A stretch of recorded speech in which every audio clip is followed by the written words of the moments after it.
This is the Panasonic CX-350, and I'm going to go through what most of the buttons and switches do on this camera so that you'll have a reminder of how to use the camera in the field. Starting at the front of the camera, I have the lens shade, which has a built-in lens cap. So I flip that switch and it opens up the lens.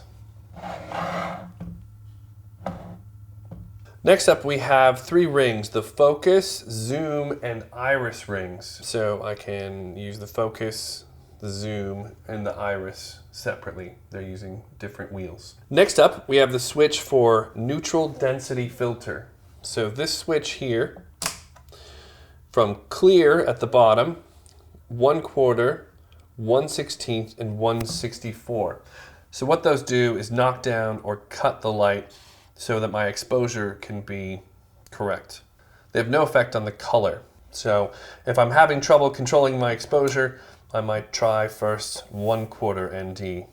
If it's still too bright, 1/16, and continue until I find the correct exposure. Now, I'm using this in coordination with the iris.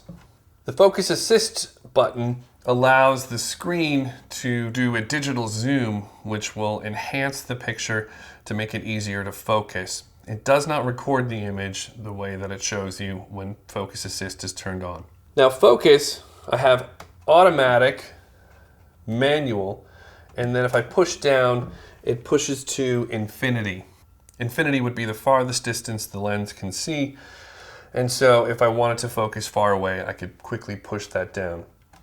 Typically, we're using this camera in a manual mode, as automatic tends to be slow.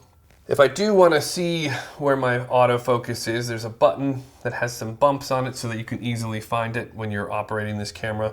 And it allows me to push that for just a moment to get an autofocus reading. So if I'm having trouble finding my focus, maybe I could use autofocus to help me for just a moment. So down here, my first switch is the gain switch.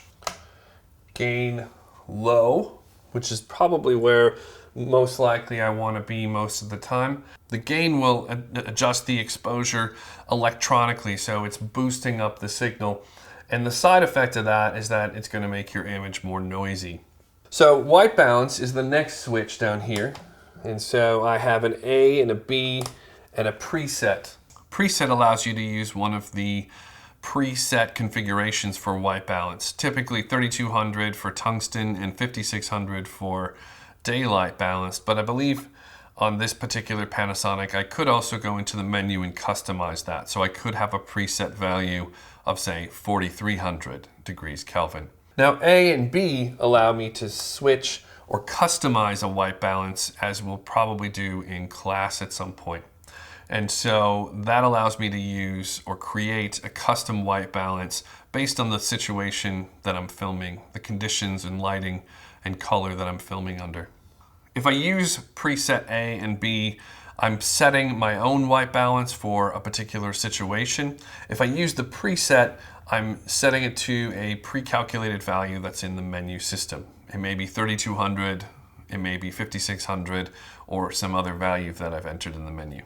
The white balance button is located right here in the front underneath the lens, where we might typically find a trigger. So if I'm switching on the preset between 5600 and 3200, I would simply press the button to toggle from one to the other.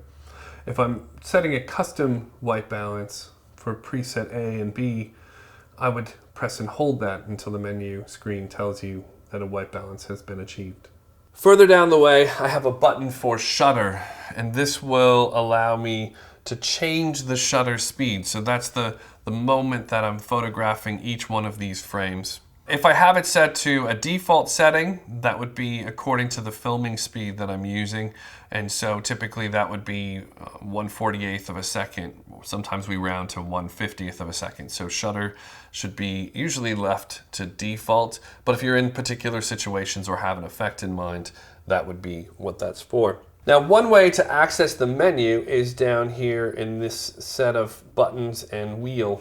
Right there in the middle. So if I press the menu, that will open up the menu system on the viewfinder, and I can move through there and select and push, right? So it's a select and push to set. wheel right down there.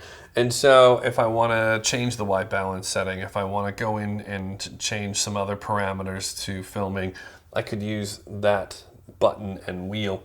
To exit out of there, I use the third button right over there. Some of the buttons on the back end here, display mode. So if I want my display to partially disappear or reveal something in the screen, I could use that. If I toggle the display button, it will clear the screen and bring it back on. But if I press and hold it, it will actually bring up, it will show me various modes, including a level setting. Check, check. An auto or manual switch here in the back. Obviously, we're going to be running in manual. Up here, I have an audio window, which this opens up. In production 1, we're typically not using audio. In production 2, though, we'll become much more familiar with these settings. Some other buttons they put right on the side of the camera. OIS stands for Optical Image Stabilization. This button helps to keep the camera steady if I'm using it in a handheld situation. So Optical Image Stabilization is an in-camera stabilizer, and so that's going to help keep things steady. It should not be used if you're using a tripod, because it will try and steady that tripod movement, should there be any, which would cause a jittery image. Zebras allow you, it's an exposure tool, and so if I press that, it should bring the zebras on the screen. This is going to be helpful in determining what is overexposed. In this example, we have the zebra set to 100%, and the zebras are showing me that my image is overexposed. The waveform monitor will also be right at the top. Now I'm going to use the ND filters to control the light. I could also use the f-stop. So at this level, I'm still getting zebras in much of the highlight areas, though the image is starting to look a little more normal. If I put additional neutral density filter on, at this point I have a fairly normal exposure. I'm still getting some zebras at 100% in the highlight areas, but if I turn the ND all the way on, now I have it up to 1/64. Now I have an underexposed image, and about the only thing that isn't in zebras is the picket fence. The third button down here, number 3, is WFM, Waveform Monitor. And so what the Waveform Monitor is also another exposure tool, and this is going to display a tiny graph on the overlay on the image.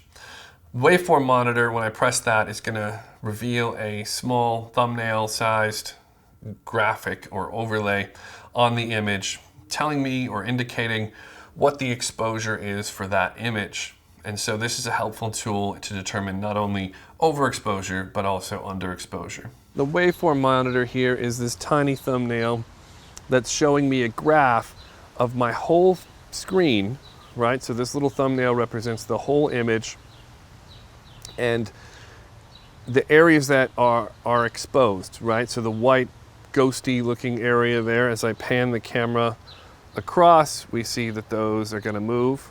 As I get more into the dark bushes there, you see that the waveform drops down just a little bit, and back over here, everything is overexposed. If I press this indicator button on the battery, it's showing me that it is fully charged. You're responsible for charging batteries, and in my opinion, it's a good idea to charge them up before you bring them back so that the next person has a fully charged battery. I call this battery karma. All right, so I'm going to insert that into the back of the camera here towards the top, and then as I gently slide it down, it should latch into place. To release the battery, up in the top right corner here, I'm going to press in on a button and gently lift the battery up and then pull it out. Goes in towards the top and clicks into place. Right? I don't need to wiggle or force that in any way. It'll break the little plastic clips. So behind this door right here, this is where the memory cards are installed. Each one of our kits comes with 2 memory cards. So these are G-rated SDXC cards. We have 2 of these packed with the kit. Each one of them is 64 gigabytes. So there are 2 slots in here and they're numbered. And let's see if I can do this right.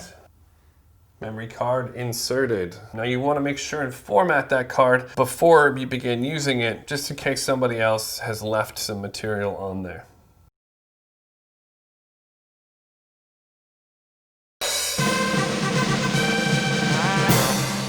All right, behind these doors, we've got an AV out, a remote for doing web stuff. There's another little door right back under here for HDMI, so if you wanted to connect it to your TV.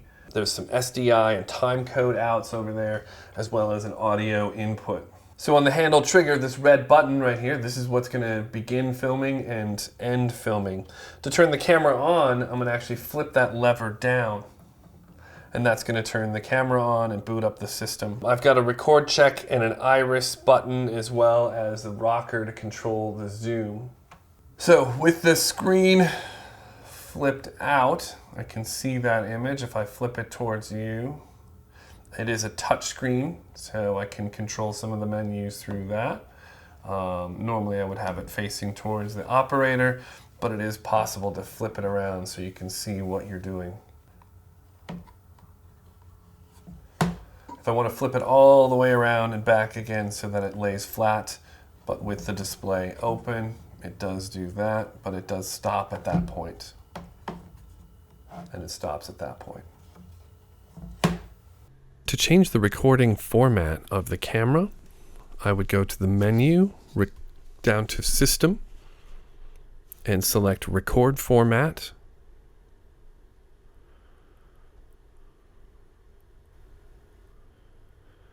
And select the appropriate speed and codec that you would like to use. In this case, I'm going to scroll down to 1080, 2398, 422.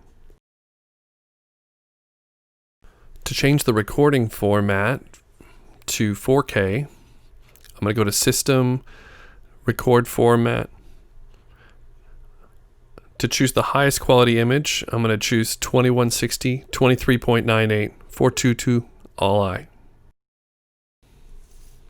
To change the scene file, I go to the Scene File menu and select File Select. And generally, I'm going to film using F5. To change the camera to hyperlog gain, I would go to Scene File F6. I would also change in the Viewfinder LCD VF HDR mode to SDR. This will apply a LUT on top of the screen. To adjust the exposure tools, I'm going to go to Video Out and scroll down, page down on the menu until you get to EI Assist, Exposure Index Assist, and you can change your zebra settings and waveform monitor mode. Finally, to change the sensitivity of the camera, I'm going to go to Systems and Shooting Mode and change it from normal to high sensitivity. This will allow you to change the sensitivity of the camera without changing the gain. This video was made for cinema students at Minneapolis College.